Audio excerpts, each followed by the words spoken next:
us, I think, that there's no respecter of persons with God. None.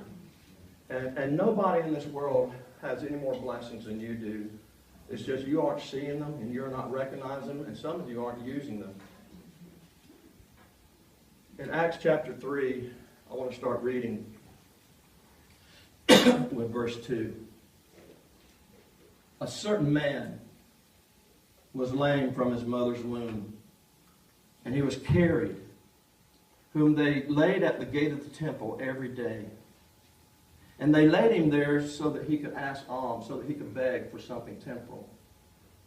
And there's a lot of people in your neighborhood right now, unsaved people, unregenerated people. They're begging for stuff, but they don't know what they really need.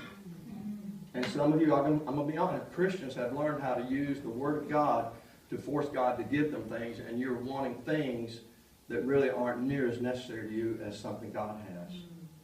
You need to be careful that you don't get caught up in that. So the man was laid at the temple there to ask alms from those who entered the temple. Now let's stop there 1 second. Did you know that Jesus, no doubt in his 3 years of ministry, passed by this man several times? And he never offered to heal him. Some of us, we feel obligated we have to heal everybody and fix everything. There's a reason why Jesus didn't. For one, he never healed anybody unless he heard the Father say he would. See, he didn't build up momentum of ego and say, I've got to heal everybody because that's who I am. He always heard God.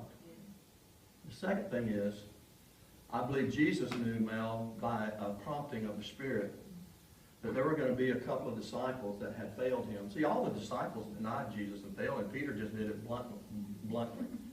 They all ran. And he knew there was going to be a couple of disciples that would come to that temple one day that needed to realize that God could still use you even after you fail him. Isn't it something that Jesus was so unselfish that he would let a couple of guys get the glory from God than he? Some of y'all don't realize, you're wondering, well, why isn't Jesus doing it? It may be that he wants to bless you with the opportunity to do it. See, if you don't believe that, go back to the Old Testament, even Pharaoh, when God cursed them, brought the plague of frogs, and Pharaoh's wife was ticked off. Because the Bible said there was frogs in the kitchen, frogs in the bedroom. You know, she made bread and it came out frog bread. How many of you like frog bread? No, jumping lizards, I don't. And then at night, he's in bed with, and she wants to kiss him, and a frog croaks. I mean, Pharaoh's wife was ticked off with him. Especially when Moses came to him and said, Pharaoh, God told me to let you have the glory to get rid of a curse that you even deserve. God said to an unsaved heathen king, this curse came upon you because of your rebellion, but if you'll let me, I'll let you say when the curse will be gone. Now watch this. If God let a rebellious pagan king get rid of a curse that he deserved, how much more will he let a righteous king like you and I get rid of curses we don't deserve? Why